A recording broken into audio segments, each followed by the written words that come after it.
Ассалаумағалейкум достар. Бүгін көктемде үйренем әніне разбор, барымен және де баресіз түрлерін көрсетем. Бірінші барымен ойнап көрсетейін.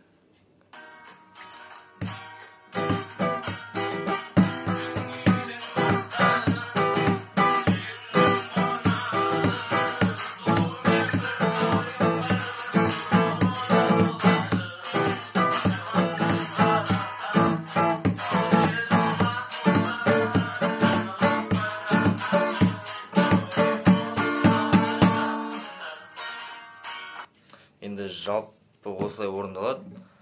Енді баре аккордтарын айтайын. Бірінші аккорд 7-ші латта баре, нижний посадка 8-ші латта 2-ші струна, 9-ші латта 3 пен 4-ші струна. Екінші аккорд АМ 5-ші латта баре, 7-ші латта 5 пен 4-ші струна. Үшінші аккорд ол да 5-ші латта баре, нижний посадка. Баре 5-ші латта, 6-ші латта 2-ші струна, 7-ші латта 3 пен 4-ші струна.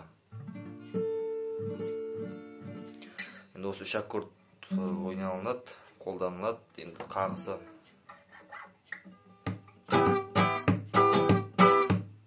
Приглушка қолданылады бұл өлеңдерде.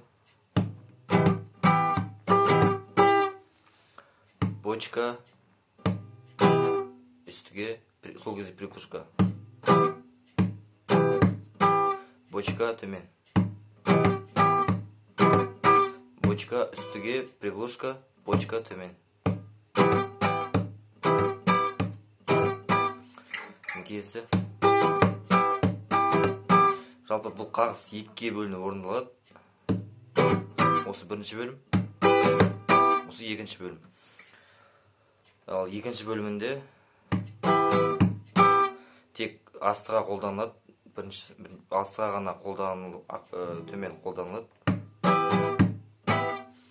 Бочка төмен, жоғары, приглушка, бочка төмен.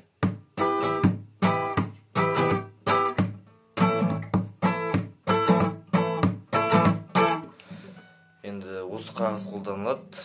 Енді баресіз түрін көрсетейін.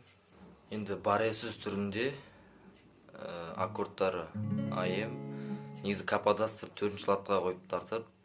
Ито ручканы емес, каподастрды қойып тартады. Негізі менде каподастр жоқ. Аккордтар АМ, ЕМ, ТМ. Бұл да үш аккорд. Енді қағысы дәл жаңағыдай, тек приглушканың орнына заглушка.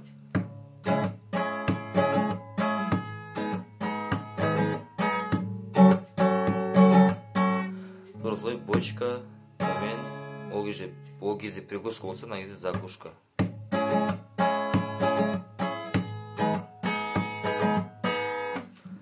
Енді осылай қолданылады. Қиын өлең емес негізі. Нұртуған Қазиевтің қағысына ұқсас қағыс. Енді разбор түсінікті болды деп ойлаймын. Егер ұнаса, лайк басып, арнаға тіркеліп, коммент жазып